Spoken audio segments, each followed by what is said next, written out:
पैसा आमच्या हक्काचा, समृद्ध जीवनचे पैसे परत मिळालेच पाहिजे। नगरपालिकेच्या नोंदीमध्ये असलेली मालमत्ता परस्पर विक्री करणाऱ्या या सर्व दोषी अधिकाऱ्यावर कारवाई झालीच पाहिजे।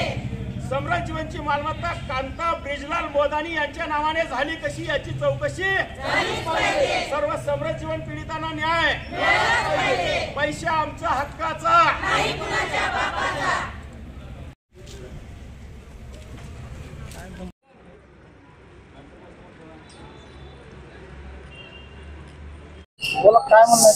समृद्ध जीवन फूड्स इंडिया लिमिटेड, समृद्ध जीवन multistate multipurpose cooperative society limited Pune या महेश मोतेवारच्या कंपनीमध्ये जो फ्रॉड झाला होता 2014 मध्ये डेक्कन पोलीस स्टेशन आणि चतुर्शिंगी पोलीस ठाणे पुणे येथे त्याच्यावरती गुन्हे दाखल झाले आणि ठेवीदाराच्या ठेवी मुदतपूर्तीनंतर सुद्धा परत करू शकत नाही म्हणून शासनाने त्याच्यावरती कारवाई करून 2 ऑगस्ट 2018 रोजी महाराष्ट्रातील सर्व मालमत्ता ज्या समृद्ध जीवनच्या आहेत, महेश मोतेवारच्या आहेत आणि त्याच्या सर्व संचालक मंडळाच्या या सर्व मालमत्ता जप्त करण्यात आल्या ठेवीदाराच्या हित संबंधी कायद्या अंतर्गत, MPID कायद्या अंतर्गत। आणि त्याचाच भाग म्हणून सर्व महाराष्ट्रातल्या मालमत्ता ताब्यात घेत असताना राज्य शासनाचं हे परिपत्रक आहे।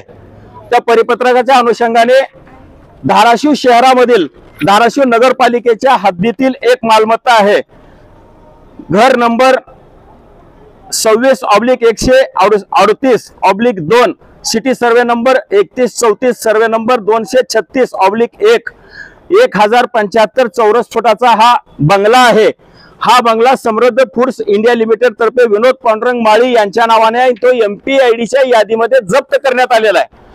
अजून MPIDची केस चालू आहे। आमच्या सर्व ठेवीदारांना कुठलाही 1 रुपया मिळालेला नाही, परंतु आज रोजी नगरपालिकेमध्ये धाराशिवच्या याची चौकशी केली असता हा बंगला आता समृद्ध जीवन फूड्स इंडियाच्या नावे नसून तो कांता ब्रिजलाल मोदानी यांच्या नावाने आहे। मग हा बंगला त्यांच्या नावाने हस्तांतरित कसा झाला, याची विक्री कोणी केली, कोणते अधिकारी याच्यामध्ये शेण खाल्लं, याची चौकशी करण्यासाठी आम्ही नगरपालिकेमध्ये गेलो, परंतु नगरपालिकेनं त्याचं टॅक्स भरलेलं नाही म्हणून आम्हाला ते 8अ प्रमाणपत्र दिलं नाही, परंतु त्याच्या दप्तरी नोंद पाहिली असता कांता ब्रिजलाल मोदानीच्या नावाने ही नोंद आहे।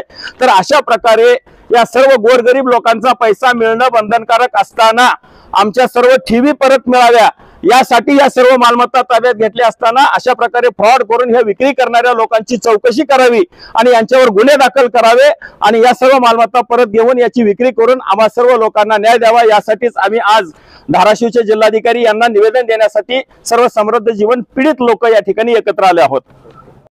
न्यूज लोकमंच धाराशिव।